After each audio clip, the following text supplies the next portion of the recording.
everyone. This is B. Wendy Jackson. I am here representing Empowered to Empower You podcast. And just for those of you who are tuning in for the first time, Empowered to Empower You podcast is about all things Jesus Christ, mental health, and anything to help you improve your overall well being. I really love that each podcast episode is packed with information, inspiration, and encouragement. And I've been podcasting for this year makes 5 years. So I really love to have, a lot of here on the podcast, just sharing great information that can really help stimulate your thinking, maybe change your thinking, or just give you direction as it relates to faith and mental health related topics, or just overall well-being. Today, I am so honored to have Gordon Brewer here today.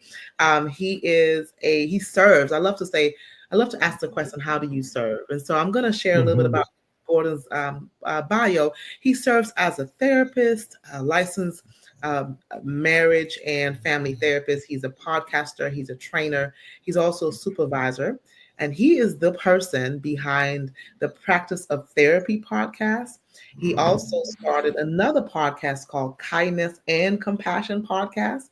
And Gordon also is the owner and director of a group practice called Kingsport Counseling Associates. He's here in Kingsport, Tennessee. And so he's also a clergy. He's a clergy of the Episcopal Church. And so we're going to talk about mental health faith and mental health from a perspective of a minister. And so I'm really, really glad to have you here, Gordon. Obviously, I did not share your whole bio. Take us the whole podcast. You have over 30 years of practice of serving in the faith and mental health space. Is that right?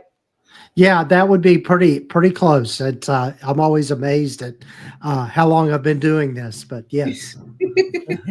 And you're getting younger and younger. Yeah, that's right. That's right. At the beginning of, I remember being on your podcast. What was that? Yes. So a few times. Yeah. Yes. So it's so good to have you here today. Of the 30 years, if I were to ask you what's been the most rewarding or what is rewarding in maybe in this season of your life, what would you say? Yeah. Well, it's as a therapist, I think one of the things certainly in my life, and I think everybody's journey is unique, and I think there are a lot of different paths that we can take, but at least in my own experience, my getting into the therapy world and becoming a therapist, a licensed therapist, and that sort of thing. What has influenced me, I guess, to stay with it is I realize, as you kind of mentioned, Wendy, just for me personally, is that intersection between my faith and also what I do day in and day out to help people. And really, when you think about it, I like to think of it as listening to people's stories, helping people with the things that they're working on and the things that they're dealing with is really sacred ground for me and my because people can bring us some very heavy stuff, and I think that the way that we get through that is through community, through having those connections. And in my own faith tradition, I would say that community and those connections is what represents the body of Christ. Yeah. And so I think that is very much informs who I am. I tell people that I don't say that I'm a faith-based counselor, because I do take a very clinical approach with people. Although I do, as you mentioned in the bio, I am a clergy person in the Episcopal Church. And so I wear that hat as well. And I tell people I don't have a religious agenda with what I do in my counseling. But if those are things that you want to talk about or need to talk about, I'm happy to talk about that, and we can explore those things. And but Wendy, it's pretty interesting how that comes up a lot, and that people are as I like to say, where I live, and I forget where you're located, Bewendy, but I'm in East Tennessee, which is right in the Appalachian Mountains, and I like to say we're the belt buckle of the Bible Belt. And so, um, I think a lot of times people uh, can be handed things growing up. I mean, I think maybe with good intentions, but also people experience spiritual abuse as well. I mean, they're um, handed things that are just um, hard to deal with internally, with their own life's experience, and then also, their faith backgrounds and that sort of thing, and just trying to integrate that into who they are. You Yeah, that's so know. true. Well, Absolutely. I hope I answered your question. You did. No, you did. I love how you said you take it seriously. Hmm. It's not a joke, right? It's not something we Hmm. like to play with. This is a mantle that we get to carry. This is not just a job. It's not just a career. Hmm. I Hmm. always explain to people that being a counselor is a calling. Being a Hmm. therapist is a calling. To be able to be in a position to hold space with people who are hurting at their Hmm. worst, coming to you to be able to help facilitate some form of healing or some form of help. Right now, Right. in our case, we know that the healer is, I'm not the healer, you're not the healer, but we can point them to the healer. And so that's Hmm. Jesus Christ, right? That's the only healer that I know. And Hmm. so it is definitely, I love how you call that sacred ground. What are some, how do you see mental health, or, showing up even in your congregation, or when, even if you're not doing faith-based counseling per se, but I'm sure even in the church as you serve, how do you see mental health needs popping up in the church or just among your faith-based community? Yeah. Well, it quite honestly, in the same way, many of the same ways it does um, in the secular world, I guess you could say, or out in the world.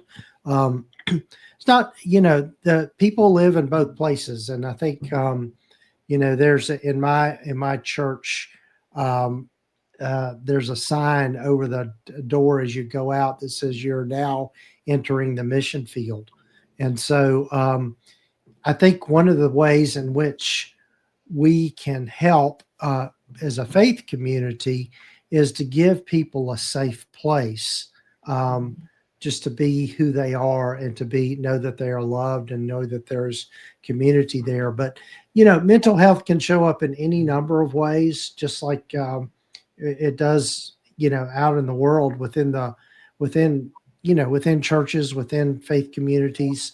Um, I think for me, most people, the congregation I'm assigned to now is aware of what I do. I mean, they know that I'm a therapist, and so I get, a lot of times people, will ask me about things, or they'll maybe want to come, you know, come to my practice, see me, or see somebody in my practice. But I think it's, as much as anything, it's about just holding a safe space for people to um, be able to talk about mental health in such a way um, that doesn't stigmatize it. And I think that Absolutely. that I think that's one of the things. Again, um, I think I know a lot of people have a lot of different views on this, but I think one of the most harmful things that you could tell someone is that they wouldn't have a mental health problem if their faith was just strong enough. And I Absolutely. think that's a terrible thing to say to someone, Mhm. because I think that you know um, God promises to be with us along Yeah. the way. And Mhm. the truth of the matter is we're all broken. We're Mhm. all we Mhm. all have Mhm. we're all we all have the privilege of having God's grace come into our lives. And I think, at least for me, that is my job, that is my calling, is to show grace, to show Mhm. compassion, and to Mhm. give people. a space to know that they can heal and that they're not going to be alone. Absolutely. And the reality is, we know you mentioned earlier that there's so much church hurt, right? And we also know that Mm. there are people, it's not like Christians are walking up admitting that they have a mental health need, right? Mm-hmm. They may not even be, they may not even have the permission to even admit and acknowledge. They Mm-hmm. know there are Mm-hmm. many people who are believers in the church community or even outside of a church community who are experiencing mental health concerns. It may look like depression. It may look like, even coping with grief. It may look like anxiety, but are they Mm-hmm. coming out forward and saying, I need somebody? Or are they Mm-hmm. been affected by those statements, those biases, those the stigma statements of, well, just pray about it. Or Yeah. there's so much shame about, I shouldn't be asking for a therapist because I'm a Christian, I'm a faith leader, I'm a worship leader, Mm-hmm. I know God, Mm-hmm. right? And so there are Mm-hmm. lots of people that are not necessarily raising their hand and saying, listen, I need some help. And what does that say Right. about me that I need help? Right. And Right. so it's so good to have people in the position, or even churches that acknowledge the need for focusing on mental health, that being Mm-hmm. saved does not mean you are whole. Being saved does Mm-hmm. not mean you are healed. It doesn't mean that you don't have issues, right? And so, and having Jesus can also come along with having a therapist. You can have both. And so are some of the Mm-hmm. things that I always have to say out loud. Right, Yeah. right. Well, one of the things I get the privilege to preach every now and then, and one of the things that uh, I'll tell stories and that sort of thing, and I'll use myself as an example. I said, I was talking to my therapist the other day, and That's good.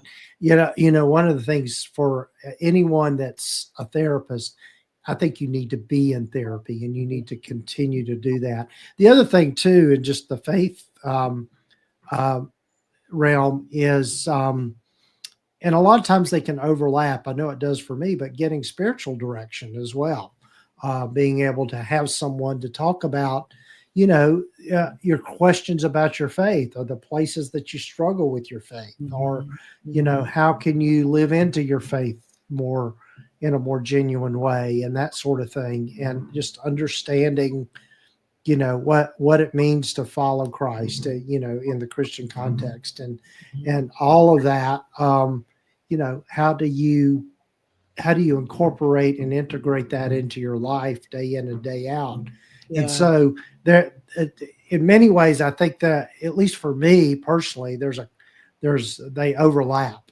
I'm fortunate enough to have a spiritual director that's also, he's retired now, but he was a clinical psychologist. So, I mean, we Oh, you had have it the good. best, yeah, the best of both worlds with that. So, but Yeah, I think, particularly those in leadership in the church are, um, need need to do their own work. Yeah, absolutely. I mean that was, yeah, Mm. That yeah. is such a great point. I love how you emphasize that you also model that you also seek, just because you are a faith leader and a counselor leader, you're a director, you're a Mm, supervisor, you're doing the work, you're on the battlefield of doing this work, but you also say, mhm, what, I have a therapist. I also have a spiritual director that's holding me accountable, that's helping me to process. And so that's such a great reminder for us to make sure. Since you mhm, said that it is sacred ground, and the work is heavy, it's heavy to mm, hold space for people. It's mhm, heavy to walk with people and to be with people in an empathic way. There's lots of mhm, compassion. I don't believe you can do this work without compassion. And when we think about right. what compassion is, it's love in action. And with all of that, right, comes the risk of burnout and compassion fatigue, Mhm, mhm. exhaustion. And so I'm just curious, how do you stay grounded? You've been doing this longer than I have, Gordon. How do you stay grounded?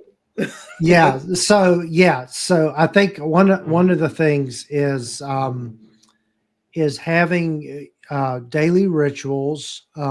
My prayer life is very important to me, and also, study of scripture is important. I think all of those things, and having something built in to Yeah. where you are have a daily practice. So for me, most every morning, unless weather prohibits, I'm out walking in nature, and I'm either listening to there's a podcast. It's a great little podcast that I found, and it's called Pray As You Go, and it comes from a Roman Catholic tradition, but it's really great stuff. It's just if people are familiar with the term lecta divina, where you listen to uh, a passage of scripture and then you just reflect on that, and then you listen to it again or read it again, and then Mhm. you just meditate and pray around that particular scripture. And it's Mhm. usually just a small little bite, but it's to me it plants a seed that kind of, as you mentioned, being grounded. That's my kind of go back to, because like everybody else have hard days, hard times, and going through that. And I think one of the things too is um, and you probably know part of my story, but Wendy, I know, and I don't mind sharing this. In 2023, I lost my wife. She had like a 15-year battle with breast cancer and just all that went with that. And so I was in a caregiver role and all of that sort of thing. And the only thing that got me through that was being grounded in my prayer life, but also having the community of faith around me that would support me and lifted me up through all of that. And I think that's so important, is not to let your, it's easy to get yourself isolated, but Yes. just having people that you can talk about those things. And Yeah. being connected in a faith community, I think, is really important. Whatever that looks like for you. I no judgment here. It just I think God speaks to us in so many different ways. Otherwise, we wouldn't have so many denominations. But yeah. Um, Yeah. so, No, but thank and I think, yeah, and I think too, not to get not as we used to say, don't get too big for your britches you. when it Mhm. comes to all of that, because I think there's lots of different ways to see the world and see what it means to follow Christ. No, I'm so sorry for your loss, and I had no idea. Yeah, Thank you for thank you. sharing it with me. Hmm. Yeah, and so Yeah. as you're walking with people, I can imagine how many people that you're walking through that are also navigating grief and that are Hmm. navigating anger at God, right? Like, Hmm. Hmm. it's if you could, what are some ways that you help a person walk through this space where they're basically saying, "I'm angry." They're not Yeah. plugged into a community. They're Hmm. isolating. They're definitely not doing scripture reading because they're angry. They're angry at God because their Hmm. perception is Yeah. God took my loved one. So, what are some Yeah. ways that you help navigate that? Yeah. Yeah. Well, first of all, I think it's okay to be angry at God, because God's big enough to handle it, and Mhm. God understands it at a level that we're maybe not able to understand it. And I think too, that's a big issue that people struggle with too. Why did God let that happen? Yeah. And again, and not to get into too much theology, but it's a two different ways of thinking about God. Is God the great puppet master that orchestrates and controls everything that happens on earth or with us? Or is God the benevolent clock maker that put the world into motion and the universe into motion? And I think, one of the things that I think it's kind of a universal tenet with most Christians is that God gives us free will, and that we we're able to make decisions about how we want to direct our lives, and we can turn towards it or we can turn away from it. And I Mhm. think being able to turn toward it, God understands our grief. God knows what it's like to grieve. I mean, again, a Christian perspective, God watched His Son die on a cross, and you know, for you know, for our redemption.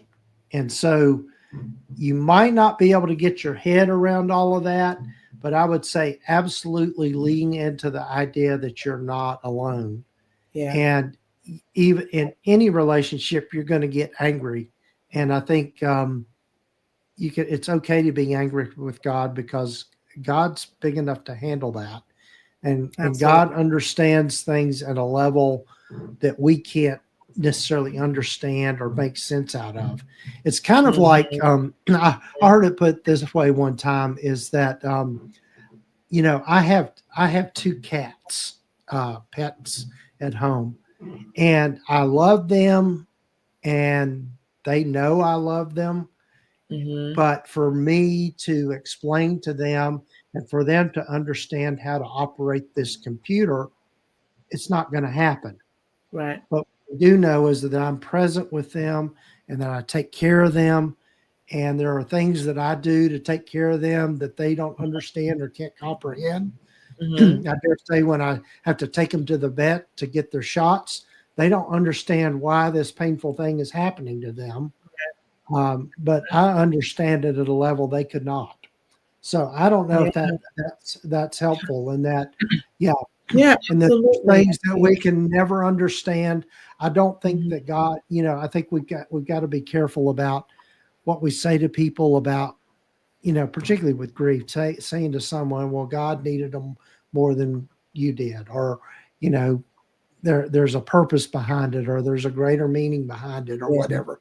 I just, quite frankly, I don't know that, but I Right. just know that I'm not alone, and that Absolutely. that's that's the best we can do is just be there with people, and that's what Jesus did. He didn't he certainly he healed the sick, he helped people, but there were times when Jesus didn't make it better or fix it, but he Right. was there with them.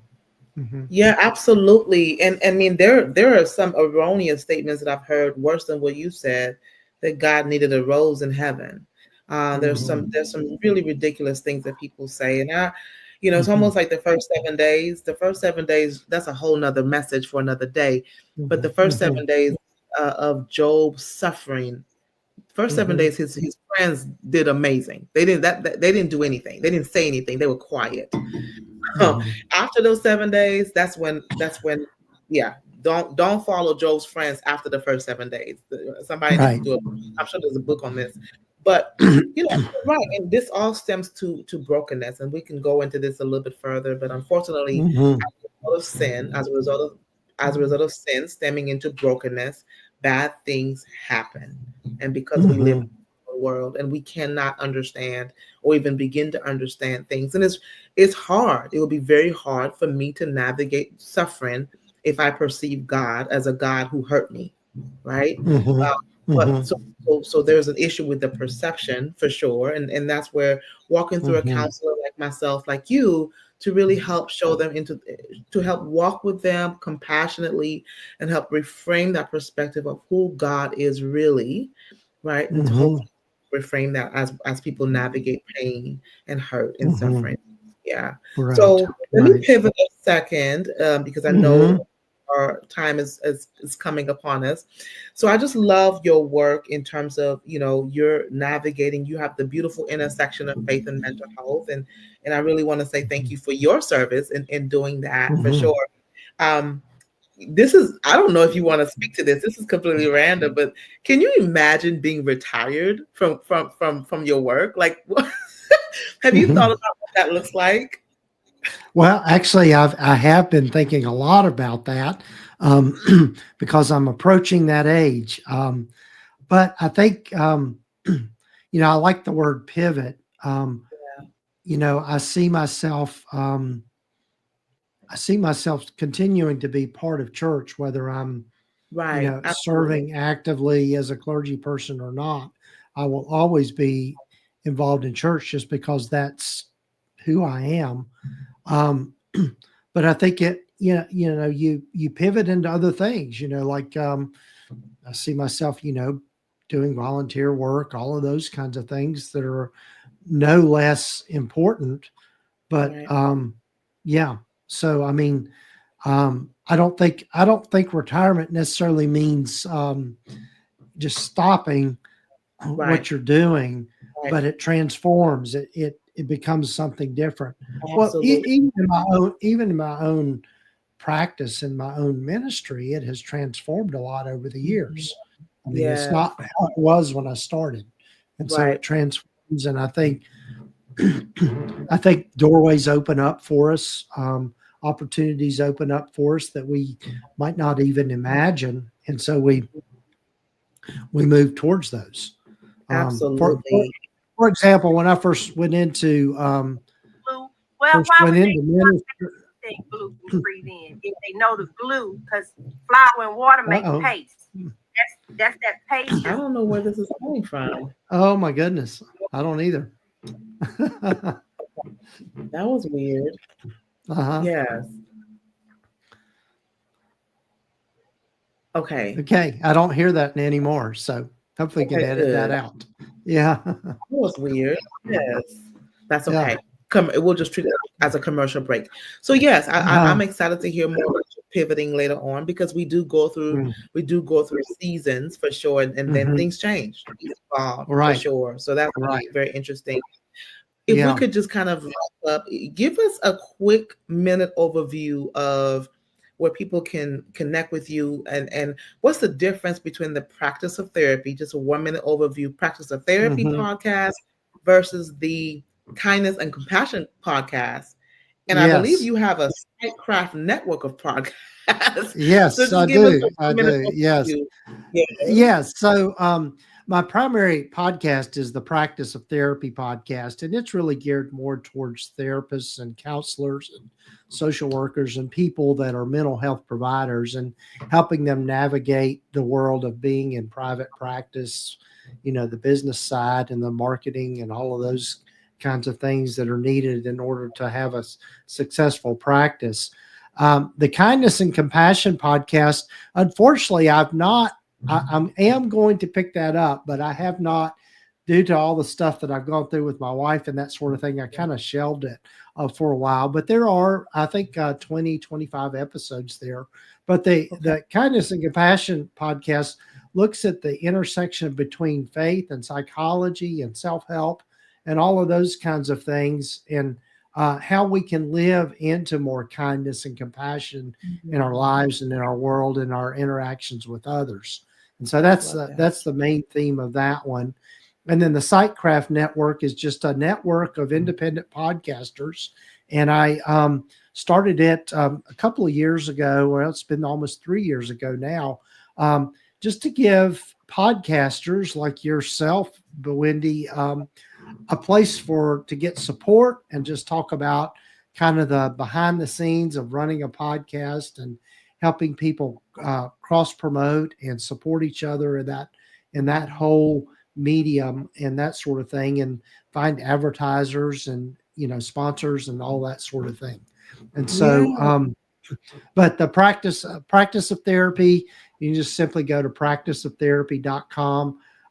Kindness and compassion is kindness and compassion uh, podcast.com.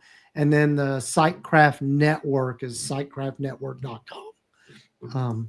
Awesome. And people can definitely find you. Did you say practiceoftherapy.com? Yes, practiceoftherapy.com. Mm-hmm. Wonderful. You are such a mentor, and everything that you do is Mm-hmm. you don't just serve, but you also serve and lead and serve and mentor, serve and direct, serve and so you're doing a multi level of serving for sure. So thank you for your Yes. mentorship of new Well, therapists that can learn so much from your practice of therapy podcast and even the Sidecraft for new podcasters and so on and so forth. Yes, uh-huh. Gordon, thank Yes. you. So, is there Mm-hmm. any final thought that you have, or you want, or you feel compelled to share? Maybe any word of encouragement for the person who's struggling in their faith, or for the person who's struggling Mm-hmm. in the work of therapy? They're burned out, they're tired. Any final word of Mm-hmm. encouragement that you wish to give before we end? Well, I think one of the things is give yourself some grace around the struggles that you might have, and I think as much as anything is not to isolate yourself. Seek out people that can understand and people that you can talk to. And, you know, I think there's, like I said earlier, there are a lot of different paths to finding peace, finding meaning in your life. And I think those are the important things. I'm always reminded of Viktor Frankl's book, Man's Search for Meaning. And really the whole crux of that is that all of us need meaning in our lives in order to be healthy and be connected and that sort of thing. So, Absolutely. Yes. yeah. Well, Gordon, it has been such a pleasure to have you on the Empower to Empower You Well, podcast it's today. been great to be here. Thank you so much. And y'all continue to tune in. Please check out this Practice of Therapy podcast, as well as the Sightcraft network of podcasts and the Kindness and Compassion podcast. I'm sure you could just go on, you could Google it, you can Spotify it, iTunes it. I'm Right. sure it's for, yes, for sure. So Yes. Uh-huh. this is Wendy Jackson with the Empower to Empower You podcast. Thank you so much for listening. And don't forget to rate and review. I'll be back next time. Thank you.